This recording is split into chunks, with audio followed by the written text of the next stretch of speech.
तर पुण्यातील राजगुरुनगरमधील बेपत्ता झालेल्या अल्पवयीन मुलीची हत्या झाल्याची माहिती समोर आली आहे। क्लासला आलेली तरुणी गावातील व्यक्तीसोबत दुचाकीवरून गेल्याचं सीसीटीव्हीत कैद झालं। याच व्यक्तीनं हत्या केल्याची माहिती समोर येते। तरुणीच्या डोक्यात तोंडावर गंभीर दुखापत करून भीमा नदी पात्रात तिला फेकलंय। मात्र ही हत्या का केली हे अद्यापही समोर आलेलं नाही।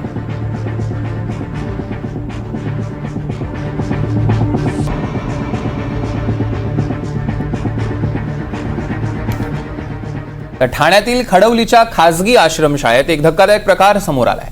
2 अल्पवयीन मुलींवर लैंगिक अत्याचार करत मुलांना देखील बेदम मारहाण केल्याचा संतापजनक प्रकार घडलाय। जिल्हा बाल कल्याण समितीच्या पाहणी दरम्यान हा प्रकार उघडकीस आला। टिटवाळा पोलिसांनी 5 जणांना अटक केली आहे। आश्रमशाळा चालवणारा संचालक, त्याची पत्नी, मुलगा, शिक्षिका आणि कामगारांचा यात समावेश आहे।